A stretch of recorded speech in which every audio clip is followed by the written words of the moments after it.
Canal 2 Televisión San Antonio presenta Imago Mundi, la entrevista.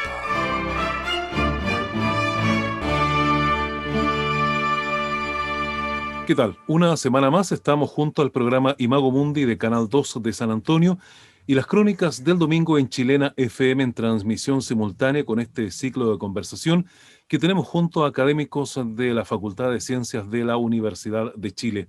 Hoy día, por supuesto, nos acompaña en esta oportunidad nuestro programa el académico de la Universidad de Chile, Juan Alejandro Valdivia Jep, quien es físico, es profesor además de la universidad y por supuesto con una importante cantidad de cursos de posgrado, licenciaturas, doctorados que se refieren principalmente a lo que tiene que ver con el tema de la investigación de las tormentas solares y del espacio en general. Así que para nosotros es un agrado poder contar con la presencia, ¿no es cierto?, hoy día de el doctor Valdivia. ¿Qué tal? Bienvenido a nuestro programa y por supuesto le agradecemos también estos minutos de conversación. Muchísimas gracias por la invitación, es un placer estar. Bueno, primero que todo, doctor, nos gustaría que nos contase de su experiencia académica. Revisamos un tremendo currículum ahí que nos habían enviado desde la Universidad de Chile. La verdad es que son muchos, digamos, los títulos, los posgrados que obviamente usted exhibe, pero nos gustaría un poco que nos contase cuál es su ámbito de especialización. A ver, yo soy físico, trabajo en varios temas. A mí una de las cosas que más me interesa es trabajar en forma interdisciplinaria, y eso significa juntarme con gente de diferentes áreas para tratar de resolver problemas de interés o de interés mutuo. Y por lo cual he tenido la suerte de trabajar en muchísimos temas, por ejemplo, como tormentas espaciales, que es lo que mencionabas tú, tormentas solares, y cómo afectan a la Tierra, y en un tema que es bastante grande que se llama el clima en el espacio. También he trabajado en problemas de astrofísica, dinámica de campos magnéticos en estrellas de neutrones, pulsares, etc. Pero también tengo una pequeña beta, o no tan pequeña tampoco, pero un interés en temas que afectan a los seres humanos. Entonces, por ejemplo, trabajamos mucho en tránsito en ciudades, trabajamos en problemas de cómo se mueven las personas en ciertos lugares, cómo fluyen, ¿no?, y cómo interactúan, que es un tema bastante interesante hoy en día, en particular con el COVID, ¿no es cierto?, que hay que mantener las distancias sociales. Entonces, cómo uno podría estar empezando a diseñar qué tipo de personas pueden soportar ciertos sectores, qué sé yo, ir al estadio, etcétera, o cómo uno tendría que evacuar un recinto en situaciones de este tipo. Esos son temas los cuales nos atraen muchísimo. También tengo temas un poquitito más esotéricos que tienen que ver con turbulencia o con problemas de mecánica cuántica, pero quizás con los temas que te di creo que podemos conversar un rato tranquilos. Claro, bueno, vamos a partir primero por el tema relacionado con lo que usted muy bien mencionaba, doctor, de las tormentas solares. Sin duda que es importante este estudio. Cuéntenos por qué razón usted se ha motivado en ello, y ya algo nos contaba también de que tiene sus efectos también acá en nuestro planeta. Explíquenos, por favor. Sí, exactamente. A ver, esto se enmarca en una cosa que se llama clima espacial, que es cómo afecta nuestra estrella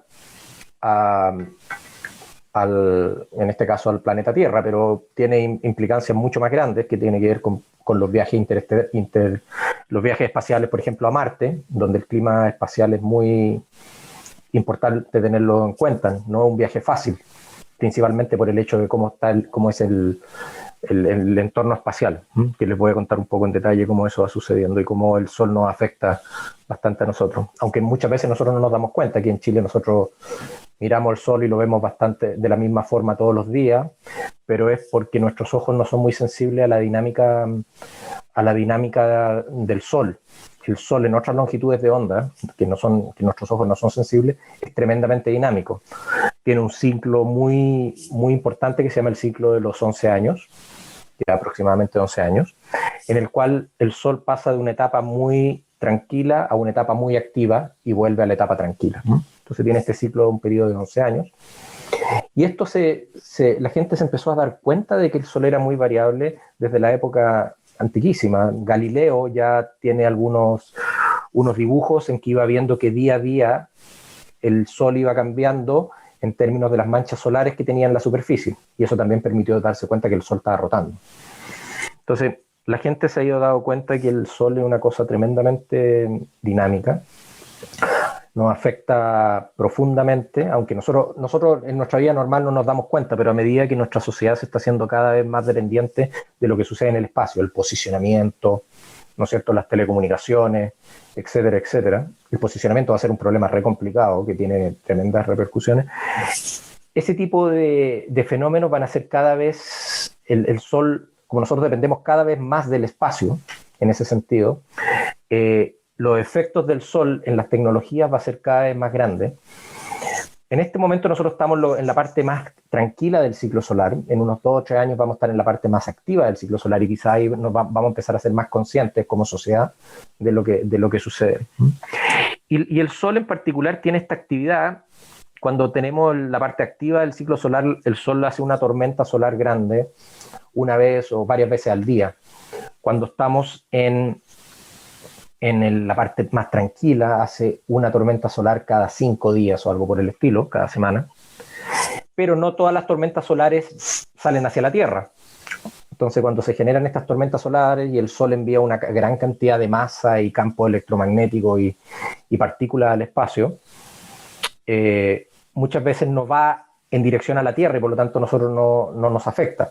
Pero una vez al mes, en la parte activa, una vez, 2 veces al mes o algo así, sí suceden estas tormentas solares que podrían afectar a la Tierra, y cuando llegan a la Tierra y afectan nuestro quehacer se llaman tormentas magnéticas. Y eso tiene implicancias, por ejemplo, para la vida útiles de los satélites, para, como les dije, problemas de posicionamiento, que va a ser re importante ahora que empezamos a tener autos autónomos. Imaginémonos que tenemos un vehículo autónomo y el vehículo autónomo pierde posicionamiento. ¿Qué va a suceder? ¿Va a terminar dentro de una casa? ¿Qué va a suceder? Lo mismo con las telecomunicaciones. La gente que trabaja en la Fuerza Aérea o en la Marina, o la gente que en los barcos, ya se dan cuenta hace mucho tiempo que muchas veces se pierden las telecomunicaciones por esta influencia. Y yo creo que el punto más relevante finalmente es que a medida que nosotros nos estamos atreviendo, bueno, y tiene muchas otras implicancias, tiene cosas que ver con la estabilidad de las redes eléctricas, cada vez que se van haciendo más grandes. Acuérdense que en Latinoamérica estamos empezando a interconectar las redes, estamos interconectando la del sur con el norte, o la del centro-norte, pero eventualmente nos vamos a ir interconectando con los otros países y las redes van a ser cada vez más grandes, y eso va a hacer que finalmente las redes empiezan a volver un poquitito más frágiles. De hecho, han habido por tormentas solares que después se convierten en tormentas geomagnéticas, o sea, llegan a la Tierra. Ya. Han habido cortes de luz bastante grandes en el norte de Estados Unidos y Canadá, en que se cae el sistema completo. Y ese tipo de problemas empiezan a ser cada vez más relevantes. También hay un problema que tiene que ver con los viajes interpolares, o sea, que cruzas, por ejemplo, Santiago-Sydney, que es un típico viaje en los cuales tú te acercas mucho a los polos. Si justamente te toca cuando tienes una de estas tormentas solares, la cantidad de radiación que podría llegar a la gente que va en el avión es como el equivalente a tomarse un rayo X. Para la mayoría de la gente que anda para la mayoría de las personas que viaja una vez, muy de vez en cuando, probablemente no es muy relevante, porque sacarse una radiografía tampoco es tan tremendo. Pero si tú estás permanentemente viajando esa ruta, por ejemplo, la gente que trabaja en el avión, los pilotos, etcétera, ya se empieza a poner un problema. Entonces, ese tipo de cosas, se está invirtiendo muchísimo dinero, estamos hablando de billones de dólares, para tratar de entender eso, porque generalmente un avión parte de Santiago hacia Sydney, se demora 18 horas, y no puede fácilmente en el camino decir, oiga, hay una tormenta solar, por favor cambie su ruta para que no lo afecten esta precipitación de partículas. Exactamente.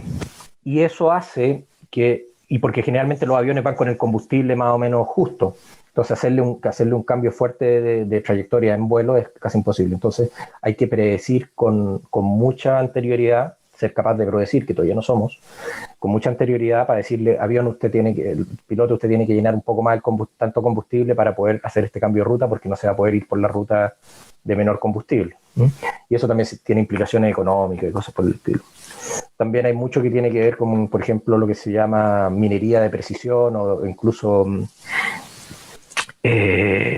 agricultura de precisión, en las cuales cada vez vamos a tener más vehículos autónomos que van a estar cosechando, plantando, fertilizando, etcétera, etcétera. Claro. Y ese tipo de cosas también, el problema del posicionamiento va a ser importante. Entonces, todo ese tipo de cosas son cosas que tienen que ver con el clima espacial. Yo le digo que generalmente uno no está muy acostumbrado a escuchar esto porque... Sí, son como términos más nuevos, ¿no? Son términos muy nuevos, pero también el hecho de que nuestros ojos no están acostumbrados. Para nosotros el Sol es algo muy inmutable, ¿no es cierto? Como que no cambia nunca.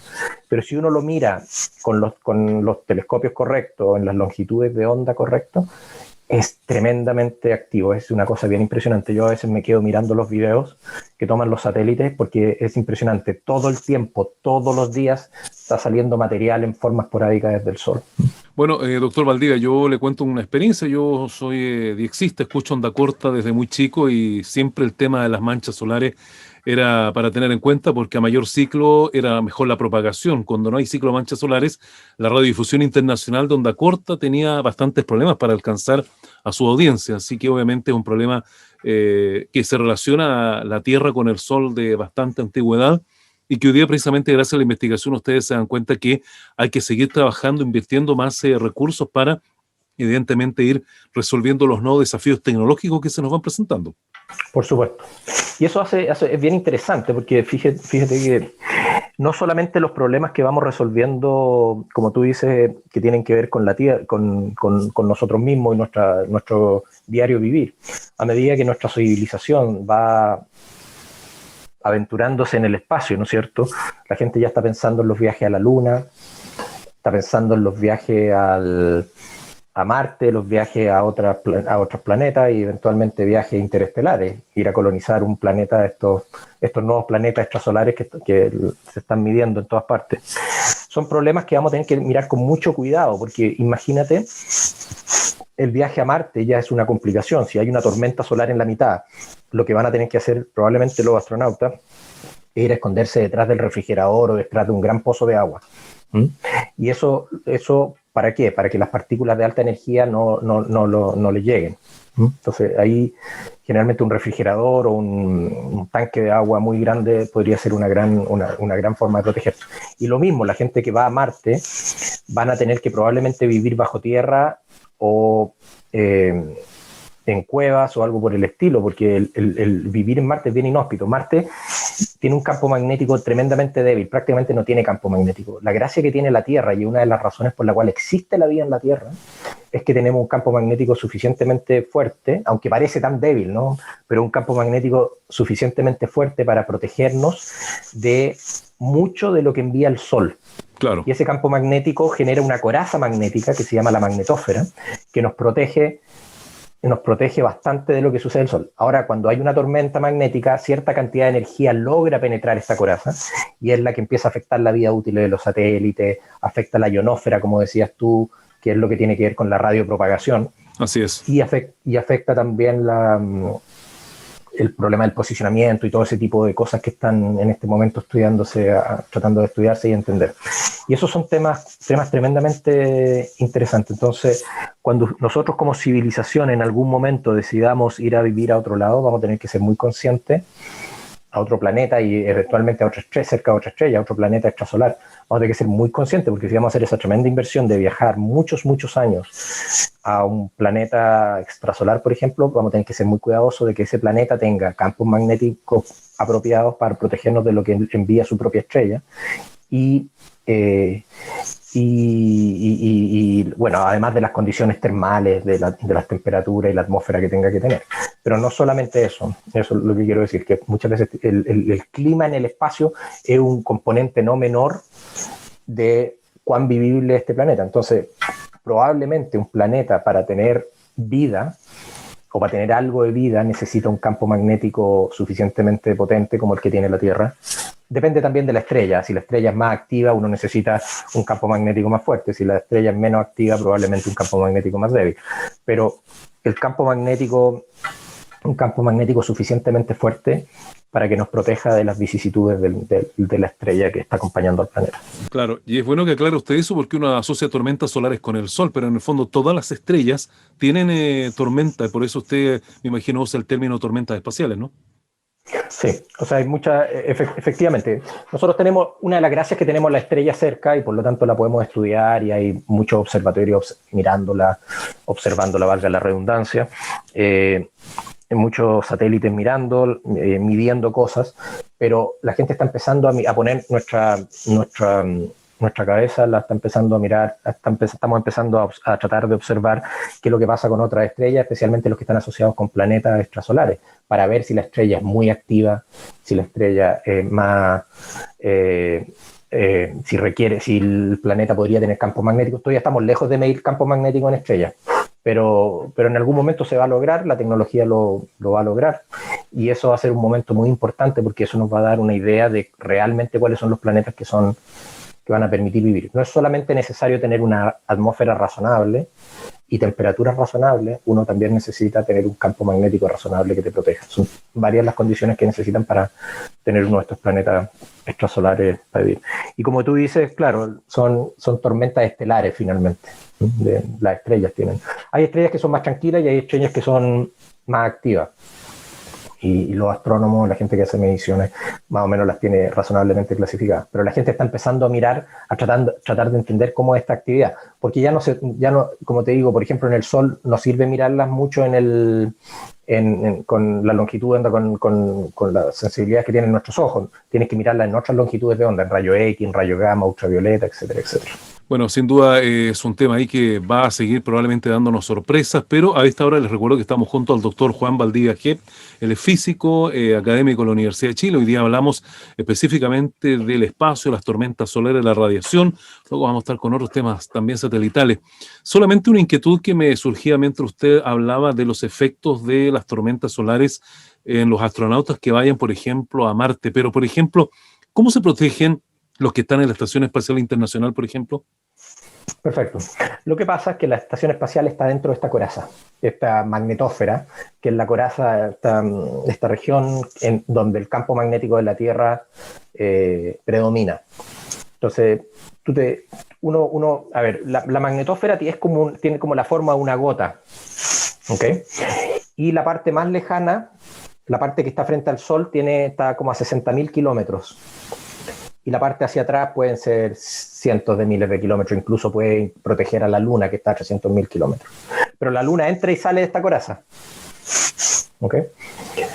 Y la estación espacial y casi todos los satélites que están en baja órbita en la práctica están protegidos de las vicisitudes de la estrella, excepto por el hecho que, como yo te mencionaba antes, que cuando hay tormentas solares y esas llegan y golpean a esta magnetósfera o vienen hacia la Tierra y producen una tormenta geomagnética, se inyecta mucha energía y eso significa que en los lugares donde están los satélites, aunque estén cerca de la Tierra, aumenta mucho la cantidad de partículas de alta energía y eso empieza a degradar la electrónica de los satélites. Entonces eso lo que afecta finalmente es la vida útil de los satélites. Hay otros fenómenos bien interesantes también, que cuando son estas tormentas solares, como que la atmósfera se expande un poquitito y aumenta la fricción de los satélites, entonces empiezan a bajar su órbita un poquitito.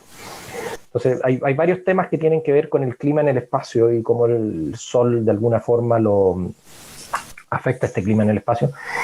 Y uno de esos es, por ejemplo, justamente la vida útil de los satélites. Cuando están en la fase activa no es poco común que se caigan satélites.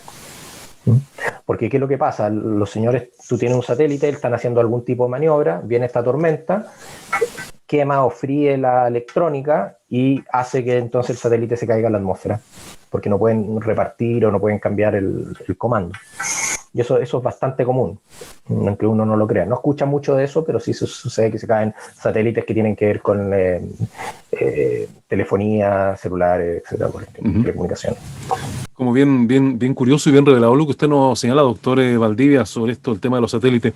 Hablando un poco de los satélites, nos comentaban desde la universidad que usted había participado también en el proyecto del primer satélite que Chile tuvo. Me gustaría un poco que nos contase acerca de ese estudio en particular y cómo intervino usted en él.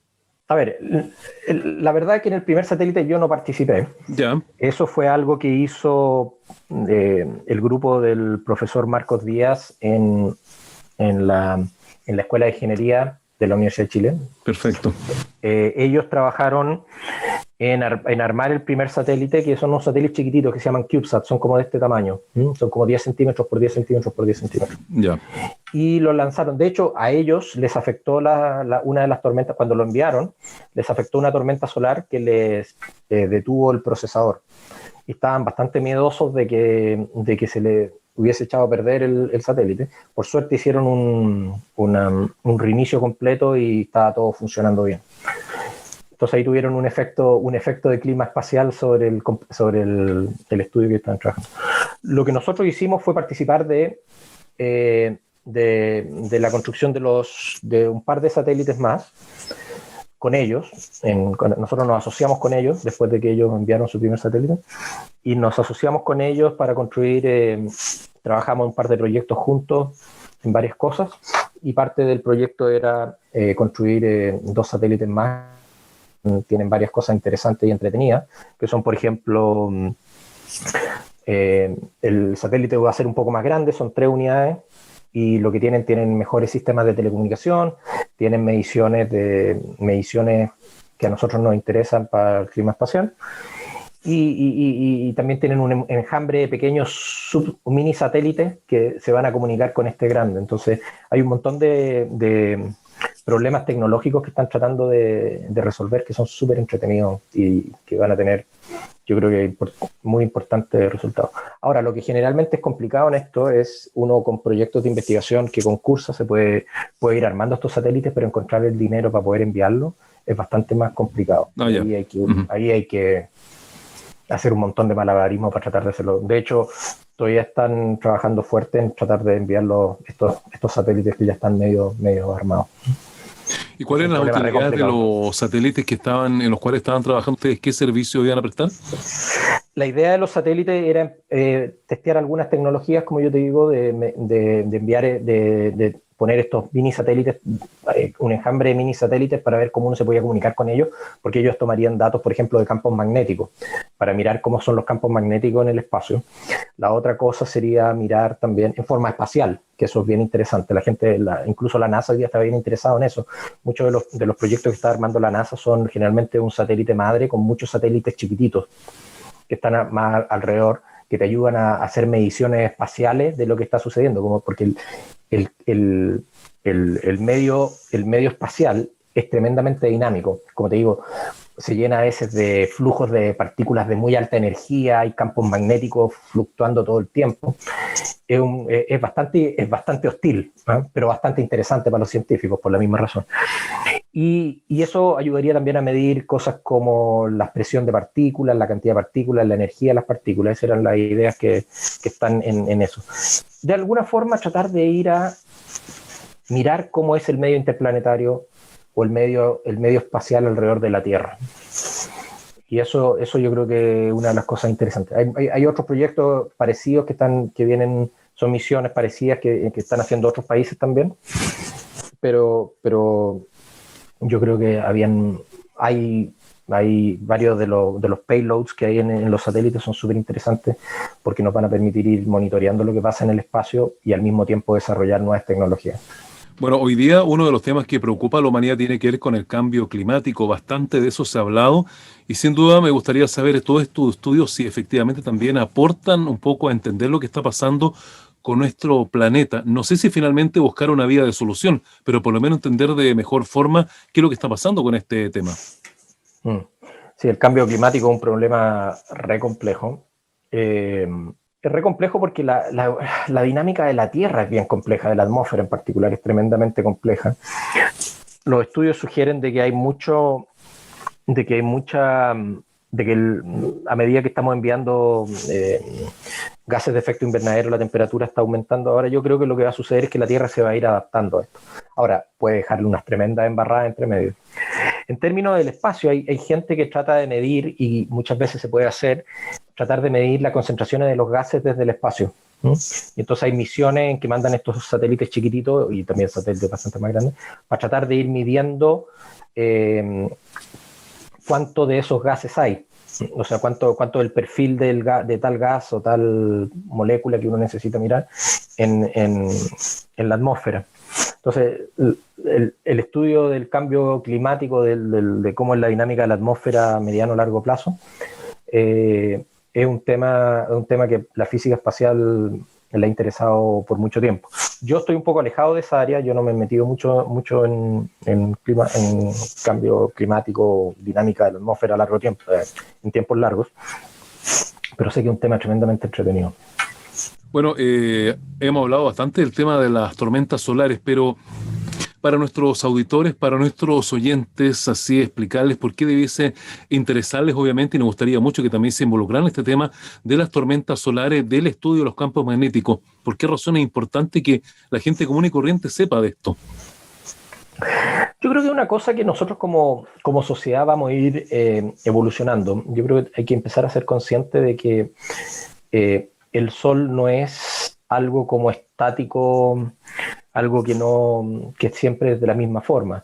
El sol es algo tremendamente dinámico. Es una lástima que no les pudiera mostrar algunos videos, pero es tremendamente dinámico mirado con la óptica correcta. Y esos efectos tienen mucha relevancia en nuestra vida cotidiana, y a medida que nuestra sociedad se está haciendo cada vez más dependiente del espacio, en particular, como te decía, el problema del posicionamiento. Todo el día usamos Waze o alguna cosa para ir del punto A al punto B, ¿no es cierto? Eso va a ser cada vez más relevante. El hecho de que las telecomunicaciones, imagínate, creo que a todos nos daría un tremendo patatús si es que no pudiéramos usar el celular un rato, ¿no? Lo mismo sería terrible, de verdad. Ni siquiera nos podríamos comunicar como estamos ahora, yo creo. Claro, imagínate, perderíamos o sea, nadie te acuerdas hace mucho tiempo, quizás tú te acuerdas de cuando uno usaba el teléfono de disco para comunicarnos. Y se usaba el término disque, el número tanto, hoy día es marque o digite, claro. Exactamente. Yo creo que ahora nos quitan la internet del celular y no sabemos qué hacer con nosotros mismos. Entonces, ese tipo de cosas van a empezar a ser más relevantes, y las empresas van a tener, y nosotros mismos vamos a tener que empezar a ser más conscientes de eso, especialmente a medida que vivimos este ciclo solar.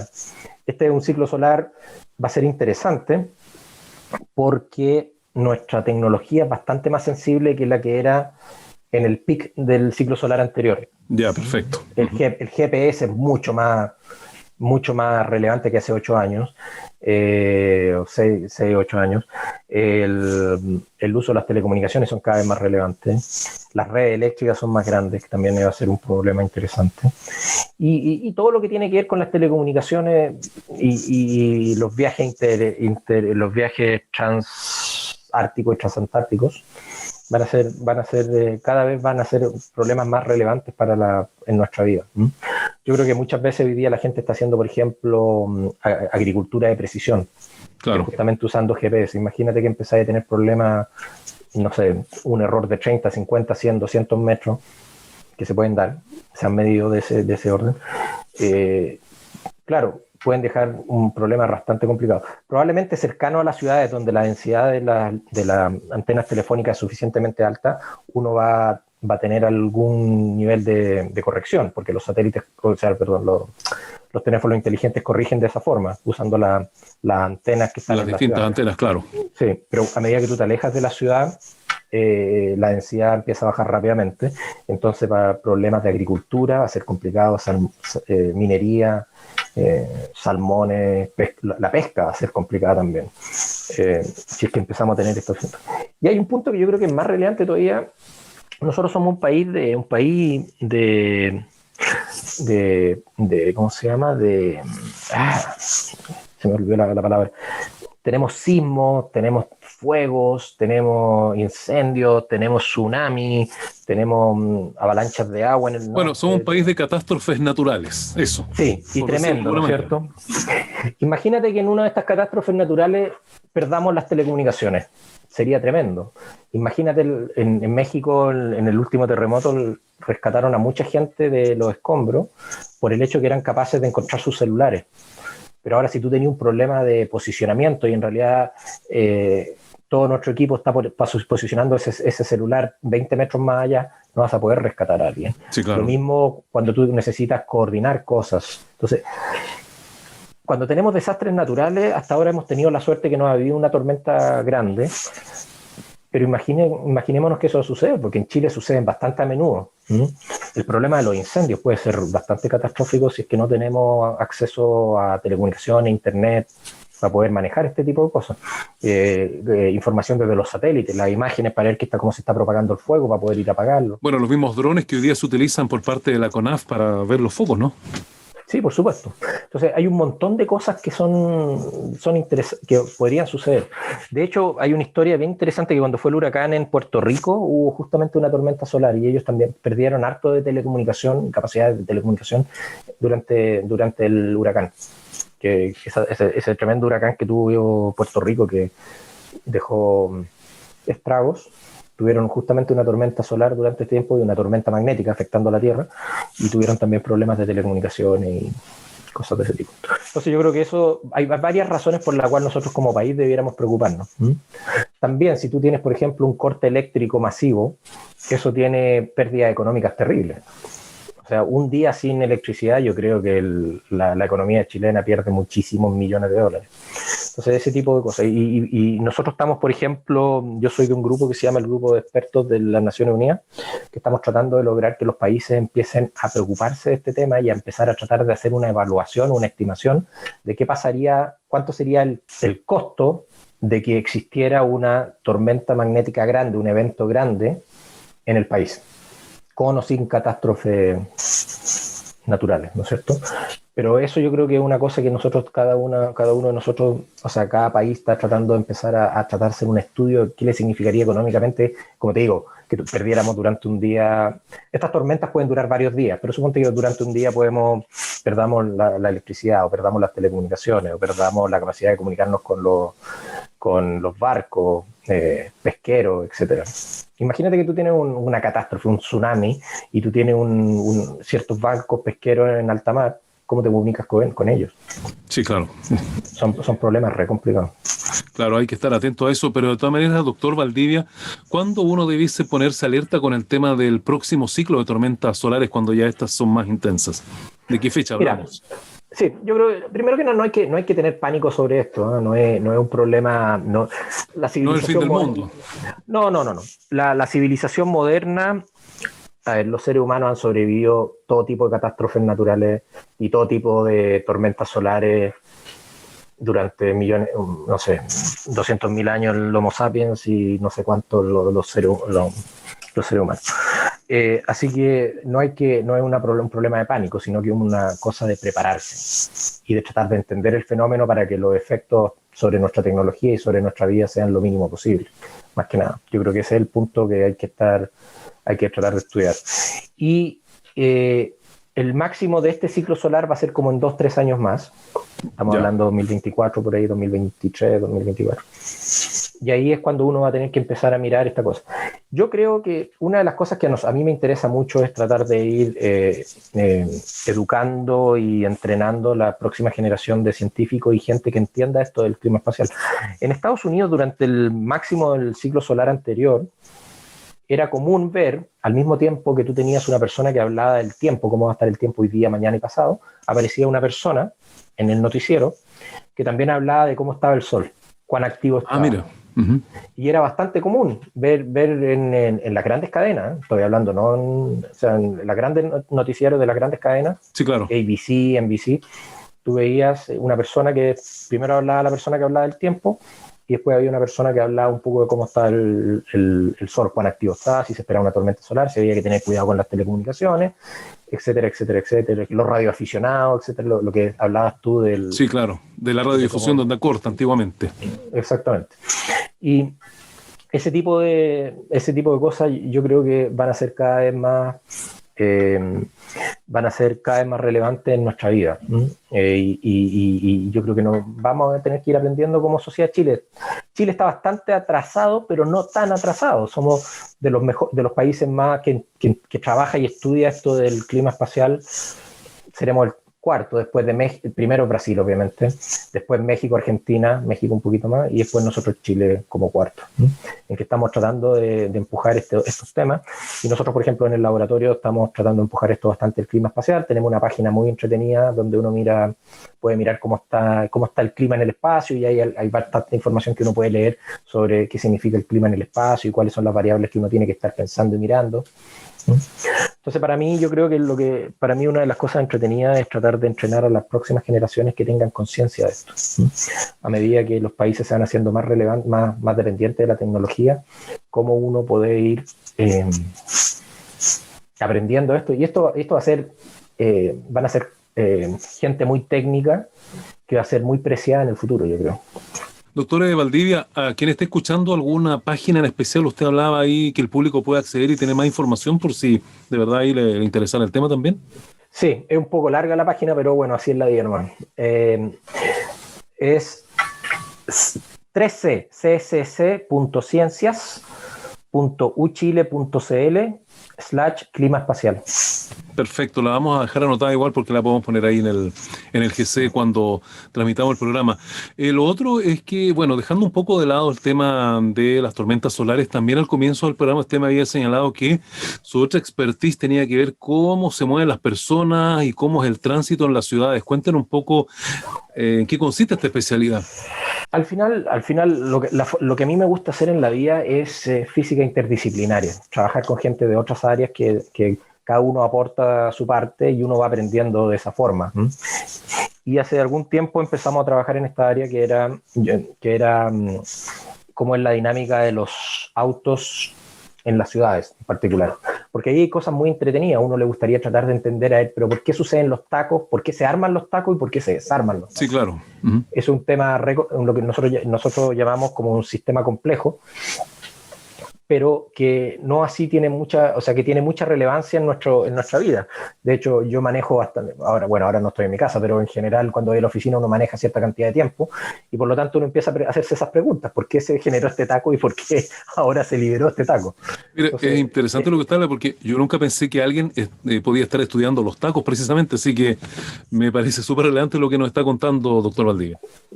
Claro, entonces ahí empezamos a trabajar y hacemos bastantes simulaciones y tratamos de entender cuáles son los fenómenos que se dan en cómo se arman y se van desarmando los tacos finalmente. Y ahora se ha vuelto bastante más entretenido incluso. Bueno, eso ya es muy entretenido, entender eso. Y tenemos algunas lógicas, lo que nuestras simulaciones van mostrando.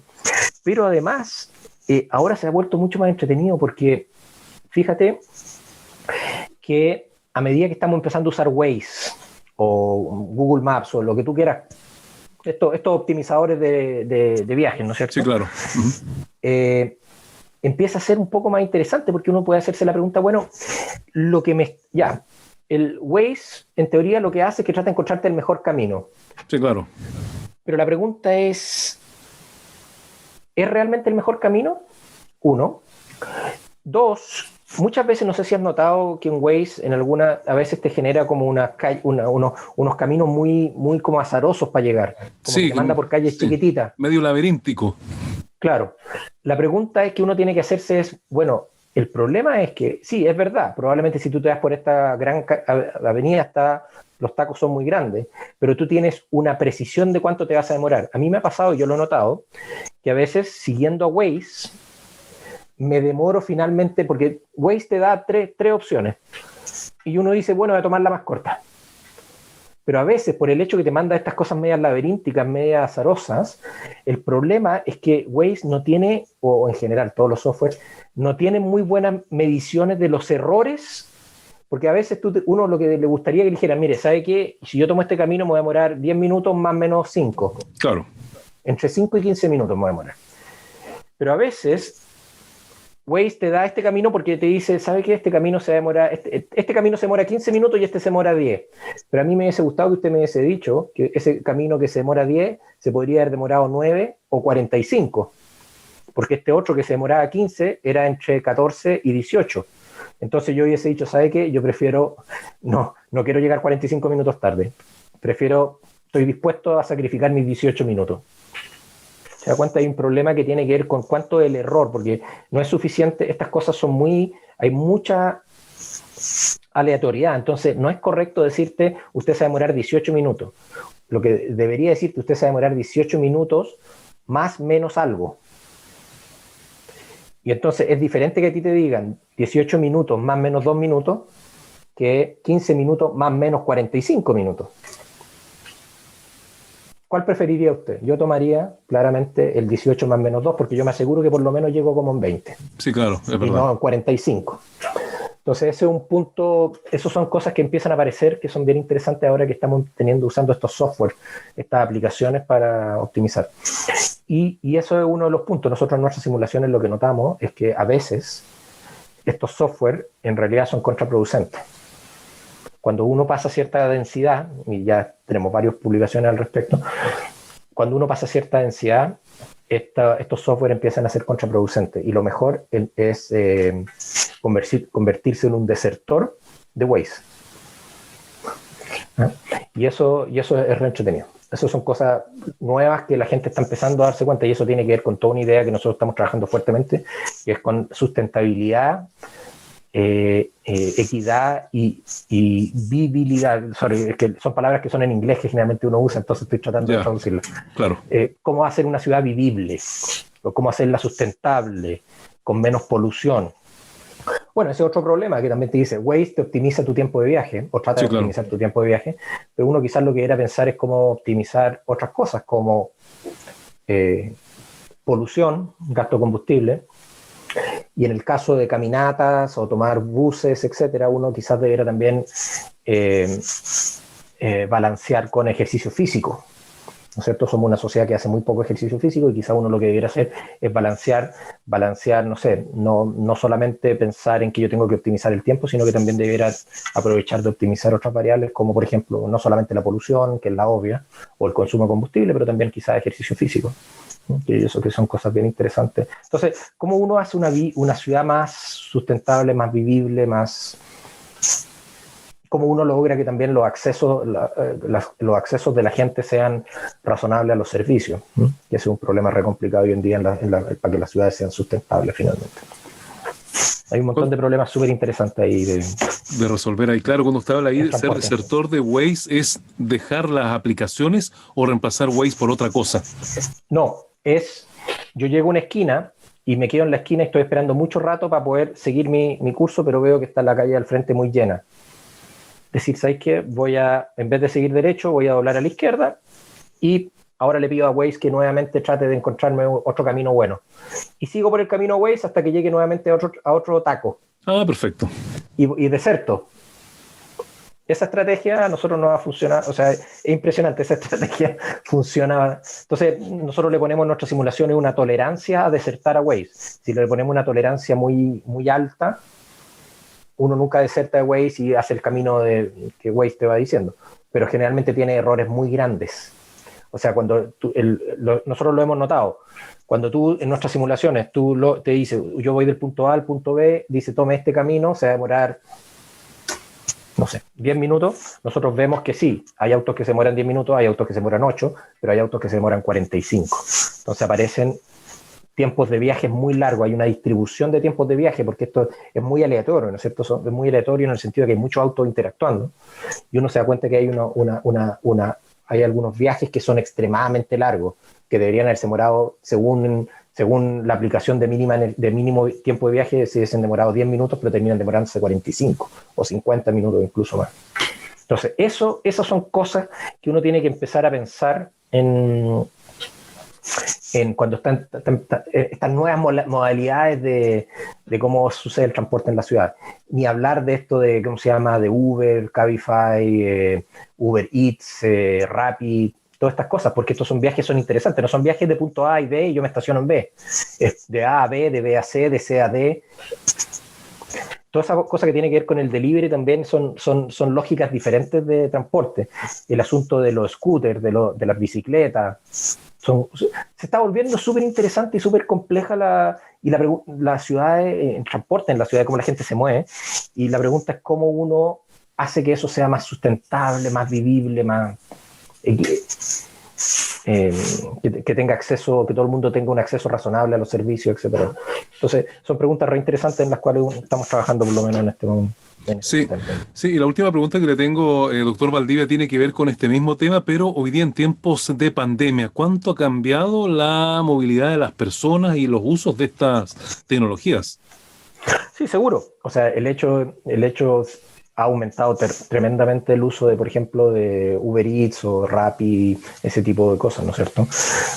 Quizá la gente se está tratando de mover menos y está tratando de usar más compras por internet, etcétera, la gente que puede o acceder a eso, porque no todo el mundo puede acceder a ese tipo de cosas. Y eso está haciendo que finalmente la naturaleza de cómo era el transporte antes en la ciudad ahora está siendo un poquitito diferente. Y yo creo que eso va a ir... O sea, yo creo que en realidad no es que vamos a volver a una naturaleza anterior, no vamos a volver a lo que teníamos antes, sino que en realidad estamos haciendo una transición a otro tipo de mundo.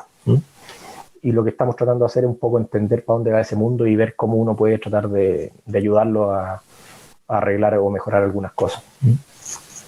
O sea, toda esta lógica de que yo, por ejemplo, estoy trabajando desde la casa hace bastantes meses. Ahora he logrado funcionar y funciona bastante bien y trabajo súper bien, yo no tengo demasiados problemas al respecto, pero claramente ha cambiado una lógica de la gente. O sea, piensa que yo gastaba entre 30 y 45 minutos en ir a la oficina y 30 y 45 minutos en volver a la oficina. Claro. Esa hora y media ahora la gasto haciendo otra investigación o haciendo alguna otra cosa y son que en la práctica ganamos. Cosas que uno que está ganando hoy en día como científico, y ahora es mucho más fácil participar de una conferencia. Antes, sí, claro. Ahora las conferencias se abrieron al modo online.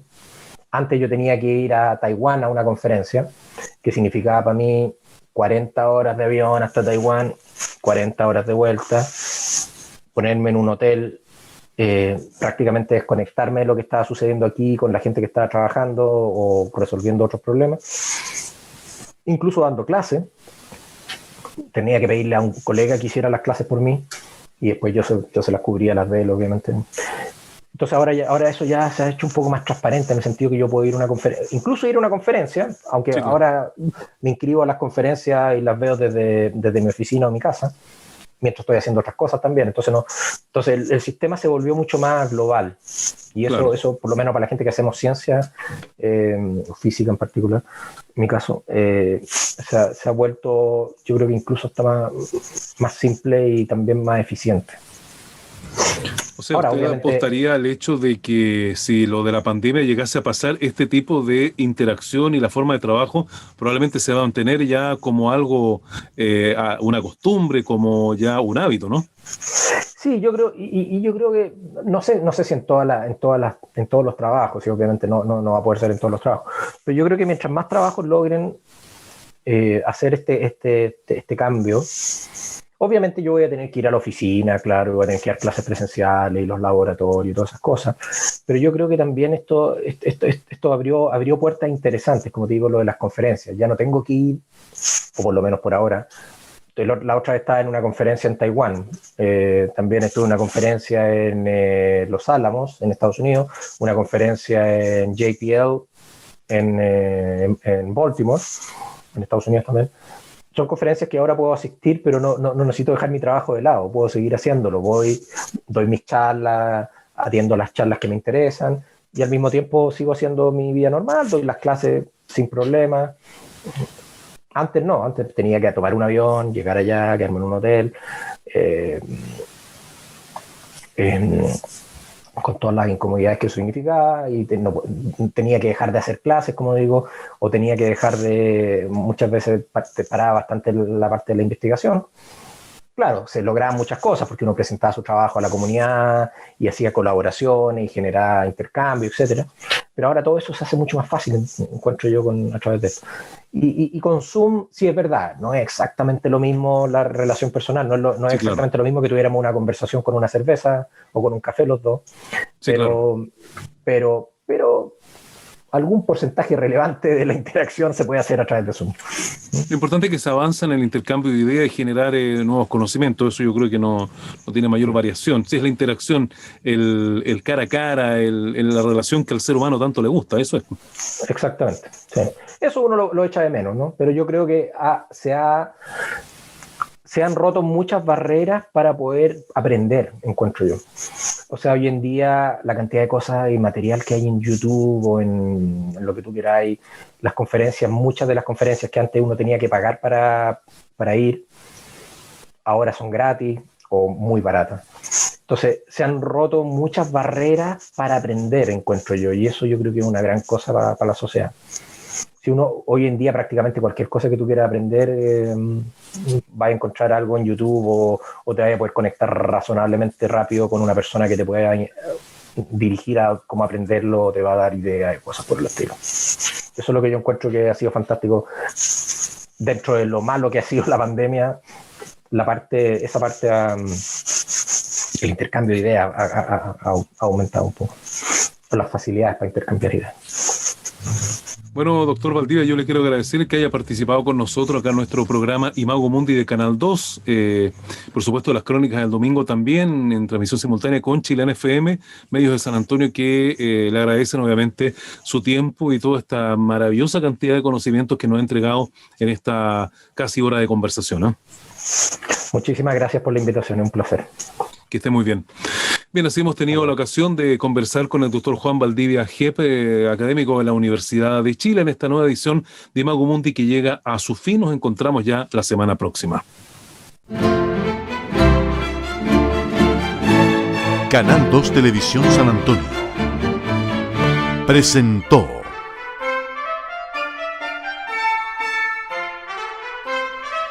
Imago Mundi, la entrevista.